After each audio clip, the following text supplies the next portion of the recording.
welcome back to the AI Cyberland podcast, where artificial intelligence and cybersecurity collide in a delicious little porridge, you know? I don't... Porridge. It's like the Three Bears. What's that like? Goldilocks and the Three Bears? Yes, yes. This Delicious. one's not too hot. This one's not too cold. This podcast is perfect, Shelby, because you're the co-host. See? Well, thank you. All right, well, we're your eyes and ears for all things AI and cybersecurity, so let's get briefed. Shelby, have you seen anything interesting this last week?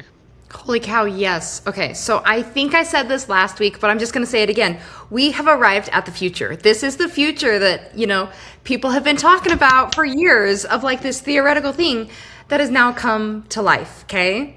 So We did it. We made it. We made it to the future. You're Congrats. here.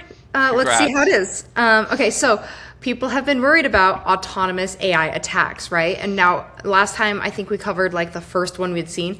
We had another big one, and it was quite a novel attack. So we're talking about Hugging Face. Okay, it's a repo, everything AI, right? And what happened was an autonomous AI agent breached their prod infrastructure, accessed internal data sets, and got service credentials. So let's unpack this a little bit. High five. Kind of a I'm lot. high-fiving that agent. Great job, agent. You did great. And you know what? It even worked over the weekend. It didn't ask for overtime, I guess.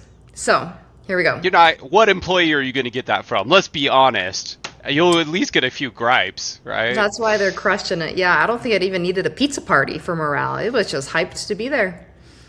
So the attacker did over 17,000 actions.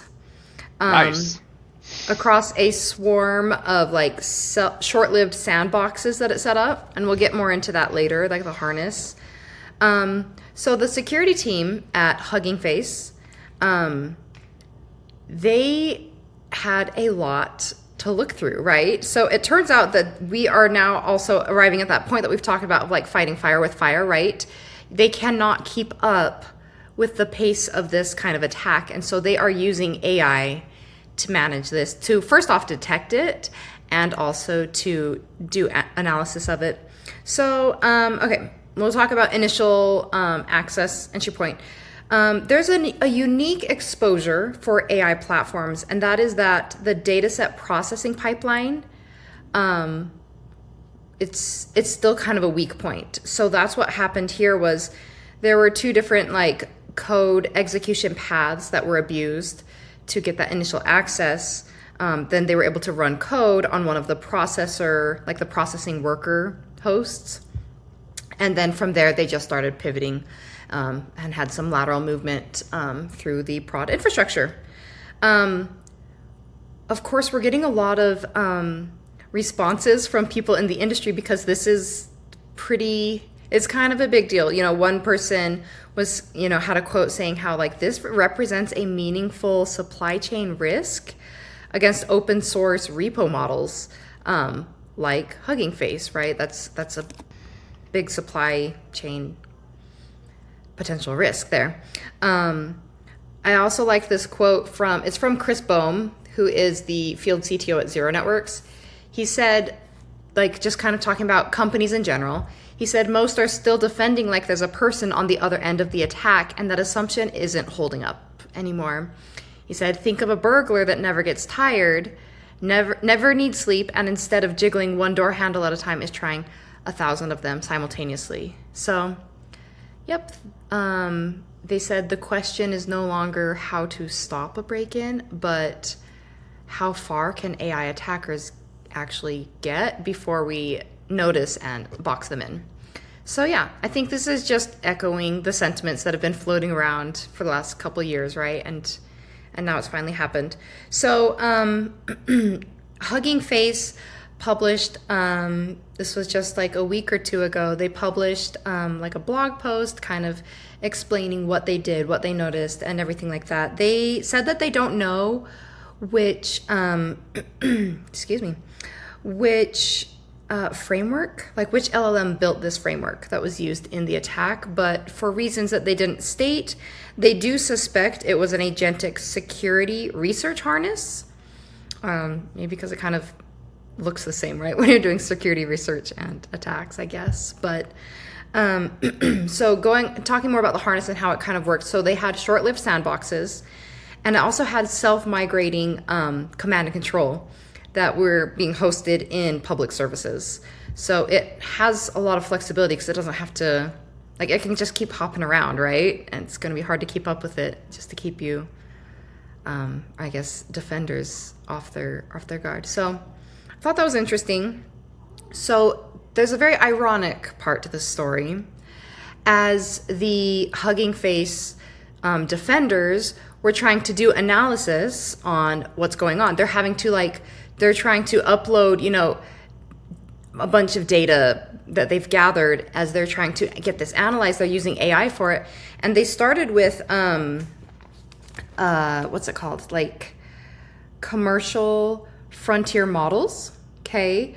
And it actually blocked their analysis efforts because of the guardrails. It's like, hey, this looks malicious, right? And so they kept hitting those guardrails and they weren't able to be effective. Yep. So, So they just started using the Chinese models. No, just joking. yes, that's exactly what happened because they couldn't. Who would have thought? Who would have thought? If you can't get your job done, you're going to go do it another way. Yeah, and that's precisely what happened because they're like, well, someone's using AI to attack us and they're not hitting issues, but we are just in the analysis of those same things. So they ended up having to go over to a Chinese model. So they used GLM 5.2 open weight model. And with that, they were finally able to do analysis. So let's talk about the fix. Hugging Face, they patched the initial vulnerability. Those two code execution vulnerabilities that I mentioned earlier. And then they rebuilt the compromised nodes to kind of wipe out the attacker's foothold there.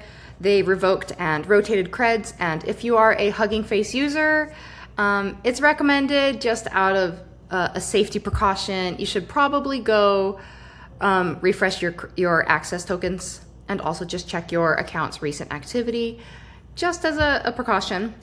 Okay, what else did they do? They deployed extra guardrails and reviewed the access like Matrix. They improved their detection based on what they had just found and then reported this incident also to law enforcement. So there was an interesting lesson learned from this whole thing. Hugging Face gave their 2 cents. They said, here's our lesson, here's our takeaway. Everyone should have a capable and vetted AI model that's on hand and ready to go because you need to make sure that you can, for 2 reasons. You need to have this on your own infrastructure because that way you can, as you're doing analysis of large amounts of data, the attacker data is not leaving your environment, right? Because that might be in these packets, right? And these files and also credentials that are in your environment. If you are uploading them to public models, well, you just disclose them, which is hard because maybe you don't even see it in a human readable format. Who knows? Maybe you're just taking big amounts of data and throwing it up there for automatic analysis. So it's nice to have it on your own infrastructure and you want to have it ahead of time because if you choose your model that can help you the most, it's going to also, you can remove those guardrails or pick one that doesn't have those limitations that are going to affect you. So I thought that was a really interesting takeaway, but it totally makes sense given what they just experienced. So there you go. That is the story of Hugging Face's hack recently. Man, that sounds intense. I feel like the speed in which companies are going to have to respond is just existing processes are going to break pretty badly across the board. Exactly. And I think it was interesting. I didn't realize we were already there yet, but they mentioned that this whole attack was detected in the first place by AI. It was not a human reviewer. Or a typical thing, I guess. So yeah, and it's kind of interesting because Hugging Face is kind of like the go-to place where everyone downloads the models from, right? And they have a lot of other features like the spaces allows you to kind of showcase research you've done, and I mean they're just very they're a very AI forward company to begin with, right? Mhm. So like it's interesting if they're struggling to respond to like an AI derived attack. Like how is another company that's like doesn't have that same level of AI sophistication supposed to keep up, right? So Yeah. so yeah, it's gonna be interesting. So it's gonna be a lot of heartburn. I yeah, I do think it's like very predictable that like all of these guardrails in quote, right? Like have the very predictable response of just like driving people who have legitimate use cases to vendors that typically they wouldn't use, right? So like I somehow question if the guardrails are even a good idea in general, right? Like I understand like people are trying to stop bad actors out there, but in the same token, like you're driving, yeah, you're driving people's decision trees to an even worse place, in my opinion, which is where, like, instead of like, you're like trying to prevent bad actors, but then the outcome that is occurring is like you're driving people to go to service providers that might be bad actors themselves. Yeah, I think it's kind of like an age-old debate, right? Or like discussion in the field of cybersecurity is like anytime you've got security tools, they can just they can be used for either team, right? So Yeah, and I goes think both ways, I guess. Jensen Huang, the CEO of NVIDIA, he just released this morning like a pretty interesting white paper on how like he believes personally that the world needs really good open source models because that's like how you do knowledge sharing and how like you raise everyone's understanding and you grow the industry. But then they also need like really good frontier models that are like closed source. Like basically just lays out in the paper how both those things have different strategic advantages and disadvantages Mhm. and that having both of them out there and in in the world actually makes the world better. And so I did like his perspective in the white paper on that. So, anyways, that's a good read. If anyone wants to, we can put a link to it down below. But uh, yeah, yeah, definitely a smart guy. So Awesome. It also just kind of showed me like how fast things are moving. Like last week we just jumped from theoretical to like a fully autonomous attack, right? That could pivot and respond. And now it's like we're just cranking it up. Like I'm glad our listeners are here because things are happening so fast you can't blink, you know? yeah, well, speaking of not being able to blink, how long do you think it would take for AI agents to find like a bunch of O days in a very common database that's used across the internet? Oh my goodness. I hope it's at least more than an hour. It's not, Shelby. It's 19 minutes. And in Oh 19 dear. minutes, they found 19 O days. 19. 19 O days in 19 minutes. Which database we talking? Well, I think we could all agree this is 100% Mark Zuckerberg's fault because Always. this is actually the database technology that he publicly has stated he last did code commits to. Like the last thing he code committed was actually to this database. It's Redis. Have you heard of Redis before? Yeah. It's used by pretty much all modern web apps, and I mean you don't have to use it, but it has a lot of advantages. And they took one of the most bleeding edge models and they pointed it to the Redis, which is open source code database, and said, find O days, and 19 minutes, 19 O days. So, Wow. uh, Not even a two of whole the lunch O break. days were actually able to combine together to create a remote code execution scenario, like unauthenticated remote code execution scenario. Uh, so yeah. Anyways, the a lot of interesting things about this. So first off, they were using the Kimi K3 model, which just came out last week, to find the vulnerabilities, which is a open weights, open source model out of China. And on the benchmarks, it is pretty much neck and neck with Fable 5, which is kind of like the best closed source US based lab model from Anthropic. It's a little less than it on the benchmarks, but not much, right? It's pretty much right there. I mean, we're saying Kimi K3 on the benchmarks, it beats out OpenAI's ChatGPT 5.6 Sol. It beats out, XAI. It beats out GLM 5.2. I mean, it pretty much beats out everything except for Fable 5 from Anthropic.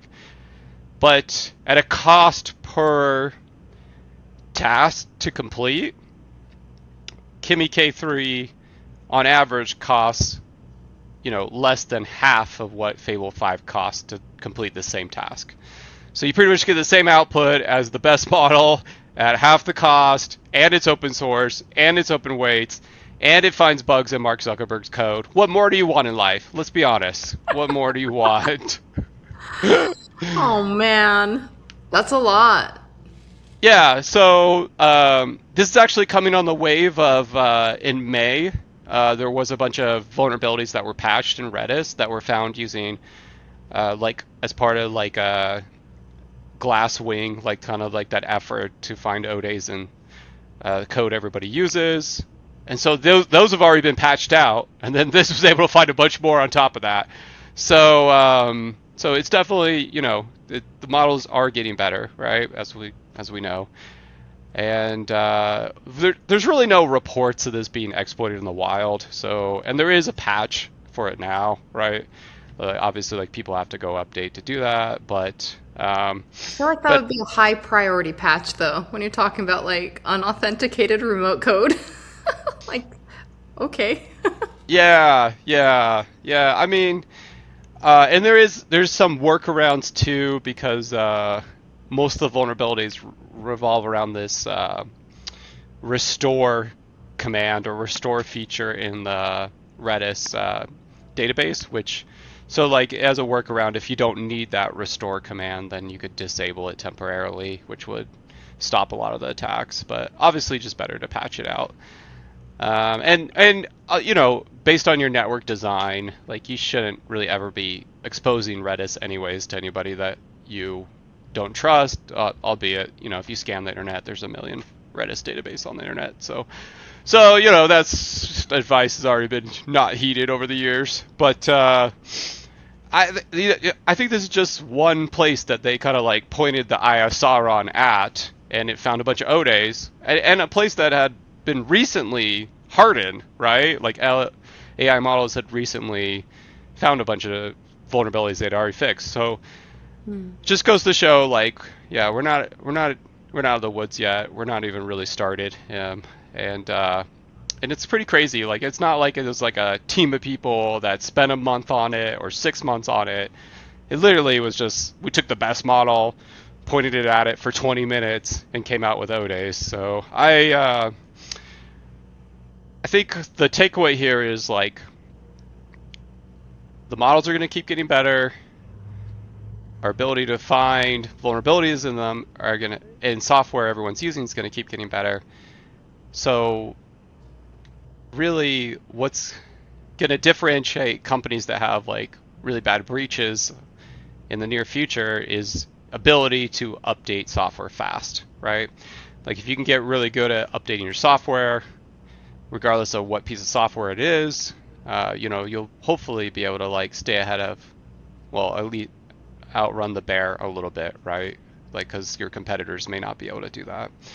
So I don't know. That would be like my call to action here is like think about where in your infrastructure would it take you the longest to patch, or where would downtime not be acceptable, and try to come up with solutions that are like would make you more nimble, or future designs of your products that would make you able to update faster. And then all the others, cybersecurity advice that people always say, like, don't expose things to networks you don't trust and things like that. But it's gonna be an interesting year for sure as more and more of these vulnerabilities roll out. Well, that's some What? good advice. Thank you. Yeah, yeah. We'll see how it fares. We'll do a recap in 6 months and see if that actually ended up being helpful or not. But anyways, I I for one, no, just I shouldn't say that. Okay, all right. So all right, Shelby, changing subjects real fast. Have you done anything fun lately? Yeah, I just got back from the mountains. I was internetless and cell phoneless for 4 days, and it was great. I know we spent a lot of time talking about technology, and that's fantastic, but it's also really nice to step away from the world and just listen to the creek and hang out under the trees. So I'm feeling rejuvenated. Hope you guys all get a chance to go out and touch some grass and hang out under the stars too. It was really revitalizing. Yeah, that's great. And you What about know, you? What have you been doing? well, it's not so much what I've been doing, but it's about what I'm going to be doing. Oh, Is it is officially Pioneer Day in Utah, and for people that don't know, Utah gets a second firework day every year where you can do fireworks to celebrate the people that founded kind of the pioneers that came to Utah, traveled west and founded it. So we're looking forward to seeing some fireworks tonight. We live near a ballpark stadium, so we usually just walk out our front door and can watch them as the ballpark shoots off the fireworks. But my daughter does really like.